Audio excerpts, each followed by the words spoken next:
Movie शुरू होती है और हम ब्रैंडन नाम का एक बच्चे को सोया हुआ देखते हैं। उसकी माँ उसे चेक करने आती है कि वो सो रहा है कि नहीं। फिर वो न्यूज़ सुनती है जिसमें बताया जाता है कि उनके वहाँ हर साल कुछ बच्चे खुद को बहुत बुरी तरीके से घायल करके हॉस्पिटलाइज्ड होते हैं और लास्ट साल तक उनका काउंट सेम था, पर अब अचानक से बढ़ गया है और किसी को इस बारे में कुछ भी नहीं पता कि बच्चे ऐसा क्यों कर रहे हैं। इधर ब्रैंडन नींद से जाग के दरवाज़ा ओपन करने की कोशिश करता है, पर वो बाहर से लॉक्ड होता है। इसलिए वो खिड़की से निकलने की कोशिश करता है और किचन में जाकर एक नाइफ लेकर अपनी मॉम के रूम के तरफ जाने लगता है। तभी घर के बाहर वो भयानक किसी को देख के डरता हुआ अपनी माँ के रूम के अंदर घुस जाता है। उसके हाथ में चाकू देख के उसकी माँ उसे चाकू फेंक देने के लिए कहती है, पर ब्रैंडन उसी भयानक चीज़ को अपनी तरफ बढ़ता हुआ देख के भागता हुआ जाकर अपनी मॉम की पेट में चाकू घुसा देता है। यहाँ से सीन शिफ्ट होती है और हम आशा नाम की एक लड़की को देखते हैं जो कि सोशल मीडिया पर लोगों को अपने लाइफ की टेंशन दूर करने का तरीका बता रही होती है। वो एक सोशल मीडिया इन्फ्लुएंसर बनना चाहती है। आशा अपनी मॉम ली, फादर आमिर और भाई कामरान के साथ रहती है। वो लोग स्कूल में कामरान का म्यूज़िक परफॉर्मेंस देखने जाने के लिए रेडी हो रहे होते हैं। आमिर सबको अपना मोबाइल घर में रख के जाने के लिए कहता है क्योंकि वो लोग फ़ोन फ्री आउटिंग फॉलो करते हैं, फ़ोन से दूर रहने के लिए, एडिक्टेड ना बनने के लिए। इसके बाद फुल फैमिली जाते हैं कामरान के स्कूल और शो देखते टाइम एक आदमी आमिर को बच्चों की खुद को हर्ट करने वाली न्यूज़ के बारे में बताता है कि बच्चे इंटरनेट से इन्फ्लुएंस होकर ये सब कर रहे हैं। उन्हें किसी गेम के थ्रू एक स्कैरी कैरेक्टर ये सब करने के लिए चैलेंज देता है। दो बच्चों ने खुद को बुरी तरीके से काट लिया था और एक ने अपनी माँ को ही स्टैब कर दिया। इधर आशा अपनी फ्रेंड एमिली के साथ शो के बाहर जाती है और उसके फ़ोन से अपना यूट्यूब कंटेंट चेक करके डिमोटिवेट होती है क्योंकि उसमें बहुत कम व्यूज़ आई होती है। तभी उसे अपनी वीडियो पर किसी लड़की की कमेंट मिलती है और वो अपना फर्स्ट कमेंट पढ़ के खुश होती है। इधर आमिर इंटरनेट वाली न्यूज़ सुन के अपने बच्चों के लिए फिक्र करने लगता है। वो आशा को ढूंढने बाहर निकलता है और उसे एमिली का फ़ोन यूज़ करते हुए देख के समझाता है कि उसे ऐसा नहीं करना चाहिए। रात को घर वापस आकर ली और आमिर को अपने दोस्तों की मैसेज आती है जिसमें वो उसे इंटरनेट के हॉरिबल कैरेक्टर जिसे लोग ग्रीम कार्टी के नाम से जानते हैं उसके बारे में बताते हैं। दोनों टेंशन में आ जाते हैं। कामरान और आशा को बुला के उन्हें ग्रीम कार्टी का फ़ोटो दिखाकर सब कुछ डिटेल्स में समझाते हैं और इंटरनेट से इन्फ्लुएंस होकर कोई भी गलत काम ना करने के लिए समझाते हैं। किसी टाइप का लिंक और अननोन मैसेज ओपन करने के लिए मना करते हैं। इसके बाद आशा अपनी दोस्तों के साथ ग्रीम कार्टी के बारे में बातें करती है और आमिर ली के साथ मिलकर ग्रीम कार्टी के बारे में और डिटेल्स में जानने के लिए नेट पर सर्च करता है। तभी उनके घर के बाहर हम ग्रीम कार्टी को देखते हैं। आशा जब किचन में टोस्ट बना रही होती है अचानक अपने सामने ग्रीम कार्टी को देख के चिल्लाने लगती है और उसकी आवाज़ सुन के आमिर वहां आता है। वो लोग पुलिस बुलाते हैं। आशा पुलिस को बताती है कि उसने अपने सामने जिसको देखा था वो बिल्कुल ग्रीम कार्टी की तरह दिखता है।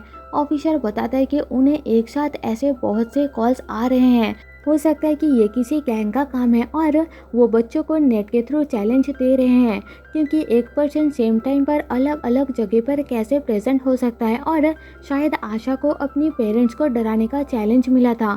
ये सुन के आमिर मैटर सॉल्व होने तक आशा के रूम में जाकर उसका लैपटॉप और मोबाइल छीन लेता है। अगले दिन सुबह आमिर बच्चों को बताता है कि उसने एक लॉक खरीदा है जिसमें वो एक हफ्ते के लिए अपने अपने डिवाइस डाल के रख देंगे और देखेंगे कि वो मोबाइल लैपटॉप से दूर रह पाते हैं कि नहीं। कामरान आसानी से मान जाता है और सबसे पहले अपना डिवाइस डाल के चला जाता है, पर आशा को समझ आ जाती है कि उसके पेरेंट्स ये सब ग्रीम कार्टी के लिए कर रहे हैं। इसलिए वो उनसे बहस करने लगती है और फ़ोन अपने साथ ले जाने लगती है। आमिर उसका फ़ोन छीनने की कोशिश करता है और इस दौरान आशा ज़मीन में ग्रीम कार्टी को देख के डर के फ़ोन छोड़ के भागती है, पर बाकी किसी को ग्रीम कार्टी नज़र नहीं आता। फिर आशा कामरान के रूम में जाकर उसे जगाती है। उसे पता था कि कामरान के पास एक छुपाया हुआ लैपटॉप है। वो कामरान को फादर को बताने की धमकी देकर उससे लैपटॉप लेकर ग्रीम कार्टी के बारे में सर्च करती है। इतने में आमिर वाईफाई डिस्कनेक्ट कर देता है तो आशा छुप के एक नाइफ लेकर लॉक खोल के अपना मोबाइल निकाल लेती है। फिर वो अपनी फ्रेंड कैसिडी और कायला के साथ वीडियो कॉल पे बातें करती है। कैसिडी बताती है कि उनके सारे दोस्तों के पेरेंट्स ने ग्रीम कार्टी के कारण उनसे मोबाइल छीन लिया है, पर उसकी पेरेंट्स ने अभी तक इस मैटर को सीरियसली नहीं लिया, इसलिए उसके पास फ़ोन है। आशा बताती है कि उसने अपने घर में ग्रीम कार्टी को देखा है। कायला बताती है कि आसपास के कुछ बच्चों ने खुद को काट लिया है। कुछ पेरेंट्स ने अपने बच्चों को स्कूल से निकाल के घर में रखा है। तभी आशा को अपने पेरेंट्स की आने की आवाज़ सुनाई देती है तो वो घर के बाहर निकल के उनसे बचती हुई दोस्तों के साथ बातें करती है। फिर कैसिडी की पेरेंट्स उसे बुलाने आते हैं ग्रीम कार्टी के बारे में बात करने के लिए, इसलिए वो लोग अगले दिन स्कूल में मिलके इस बारे में डिस्कस करने का प्लान करते हैं। आमिर और ली को पूरे घर में आशा कहीं नजर नहीं आती तो वो टेंशन में आ जाते हैं। तभी आशा को बाहर ग्रीम कार्टी नजर आता है। वो भागती हुई घर के अंदर घुस के दरवाज़ा लॉक करने की कोशिश करती है, पर ग्रीम कार्टी उसे पकड़ के नाइफ से उसकी हाथ काट देता है। आशा अपने सामने पड़ा नाइफ उठा के ग्रीम कार्टी पे हमला करके उसे भगा देती है और चिल्लाने की आवाज़ से आमिर वहां आ जाता है। वो आशा को संभालता है और उसके हाथ में नाइफ देख के उन्हें लगता है कि आशा ने ग्रीम कार्टी चैलेंज के अकॉर्डिंग खुद का हाथ काट लिया है। इस बार आशा उन्हें ग्रीम कार्टी के बारे में नहीं बताती और झूठ बोल देती है कि वो नाइफ से लॉक खोल के अपना मोबाइल निकालने की कोशिश कर रही थी, पर फिर पेरेंट्स के आने की आवाज़ सुन के भागते टाइम सीढ़ी से उतरते हुए उसी चाकू से अनजाने में खुद को काट लिया है। आमिर स्कूल छुट्टी करके आशा को घर में रखने का सोचता है, पर आशा कैसे भी करके पेरेंट्स को स्कूल जाने के लिए मना लेती है। अगले दिन स्कूल में टीचर डेव नाम का एक आदमी को बुलाते हैं बच्चों को इन सब गेम से दूर रहने के लिए समझाने। आशा और कैसिडी लैपटॉप की जुगाड़ में जाते हैं ओलिवर नाम का एक दोस्त के घर। वहाँ सारे बच्चे पार्टी कर रहे होते हैं और ग्रीम कार्टी का नाम लेकर चाकू से खुद को काटने का ड्रामा करते हुए वीडियो बना के सोशल मीडिया पर पोस्ट करते हैं। ओलिवर के पेरेंट्स आउट ऑफ कंट्री रहते हैं, इसलिए अब तक उसके फ़ोन लैपटॉप सब होता है उसके पास। दोनों ओलिवर की कंप्यूटर से डिटॉक्स बॉक्स मतलब कि वही लॉक्ड बॉक्स जिसके अंदर बच्चों की पेरेंट्स ने सारा डिवाइस लॉक करके रखा होता है उसके बारे में सर्च करते हैं। पता चलता है कि मेलिंडा नाम की एक लेडी ने डिटॉक्स बॉक्स को स्टार्ट किया था। ज़रूर बच्चों की पेरेंट्स मेलिंडा को फॉलो कर रहे हैं। फिर कैसिडी पेरेंट्स की डांट से बचने के लिए घर के लिए निकल पड़ती है। इधर आमिर स्कूल जाकर चेक करता है पर उसे वहां आशा नहीं मिलती तो वो ली को कॉल करके घर बुलाता है और पुलिस को कॉल करने का सोचता है। तभी ली को अपनी फ्रेंड का मैसेज आता है जिसमें बच्चों की वही पार्टी वाली वीडियो होता है। वीडियो में वो आशा को देख लेते हैं और जल्दी वहां पहुंचने के लिए निकल पड़ते हैं। मेलिंडा के बारे में जान के आशा को शक होता है कि शायद मेलिंडा ही ग्रीम कार्टी है, इसलिए उसका लोकेशन पता करने के लिए वो अपने भाई कामरान का छुपाया हुआ लैपटॉप पर वीडियो कॉल करके उसे रिक्वेस्ट करती है मेलिंडा का लोकेशन पता करने के लिए। तभी आशा ओलिवर के घर के बाहर ग्रीम कार्टी को आते हुए देखती है और सोशल मीडिया पर पोस्ट करती है कि शायद मेलिंडा ही ग्रीम कार्टी है। फिर वो वहाँ से भागने की कोशिश करती है पर ग्रीम कार्टी अंदर आकर आशा पर हमला करता है। बाकी किसी बच्चों को ग्रीम कार्टी नजर नहीं आता। ग्रीम कार्टी आशा को पकड़ के उसका पैर काट देता है।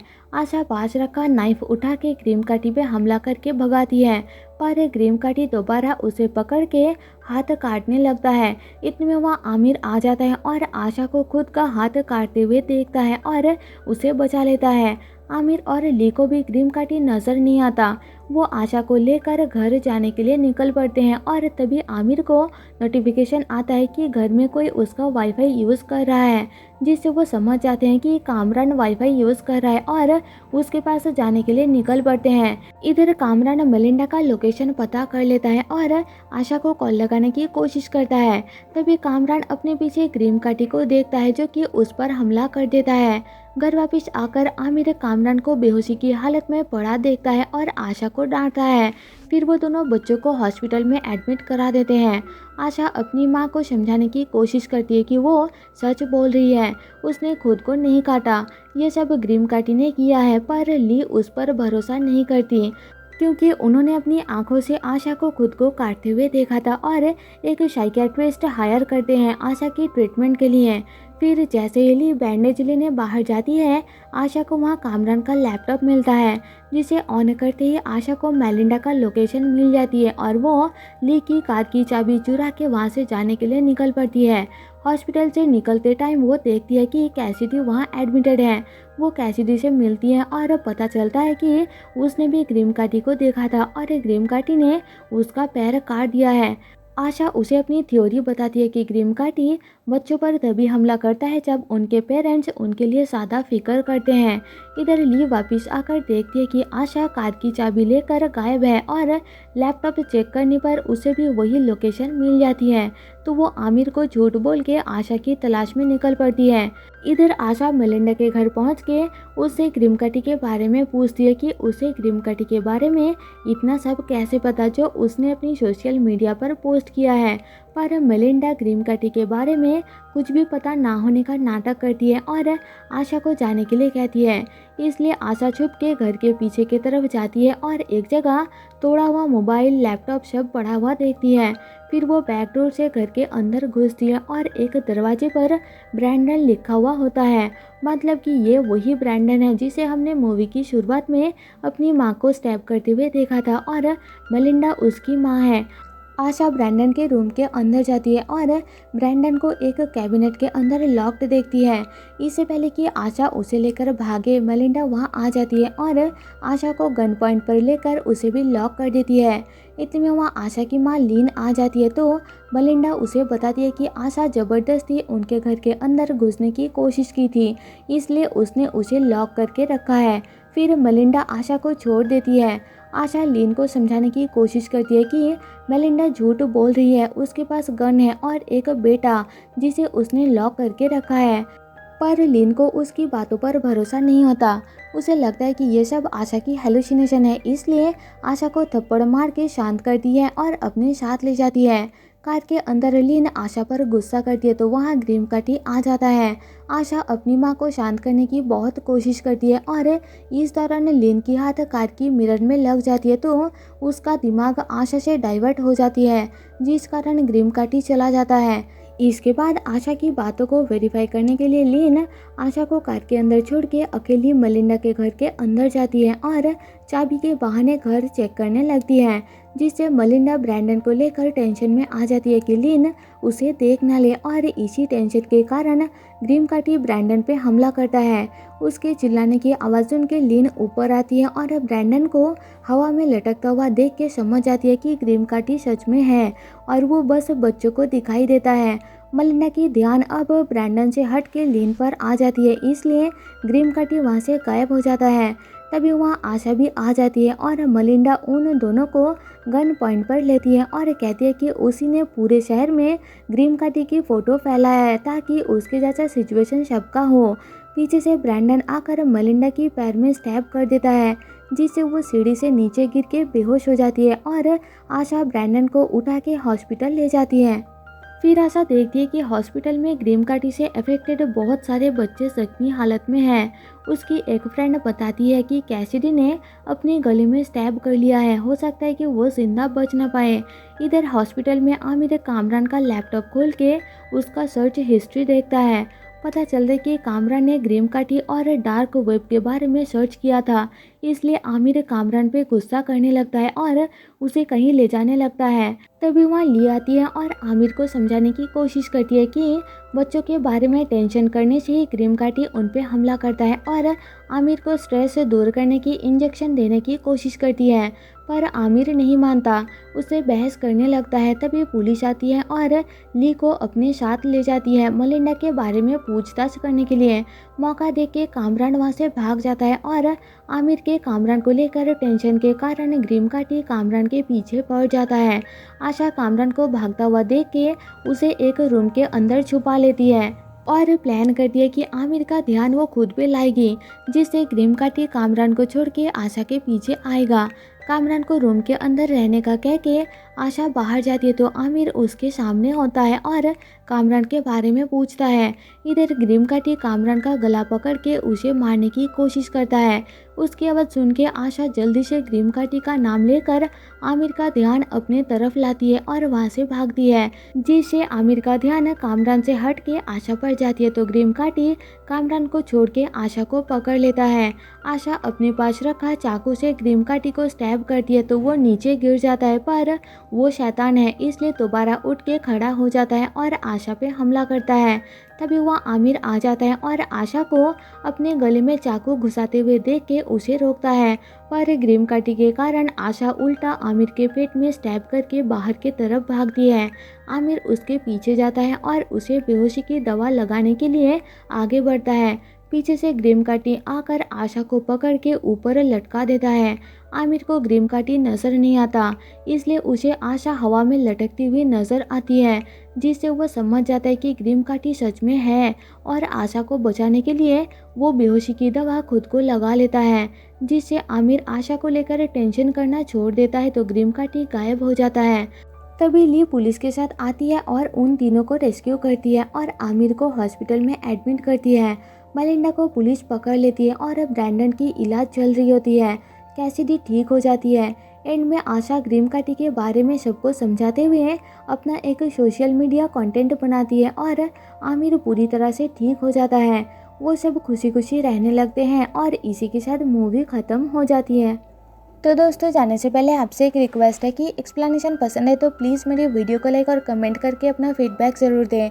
साथ ही साथ मेरे चैनल को सब्सक्राइब और शेयर करें, जिससे मेरे चैनल को ग्रो करने में बहुत ज़्यादा मदद मिल जाएगी। आप मेरे सेकंड चैनल में इंडियन मूवीज़ की एक्सप्लेनेशन देख सकते हो, जिसका लिंक मैंने नीचे डिस्क्रिप्शन में दे दिया है।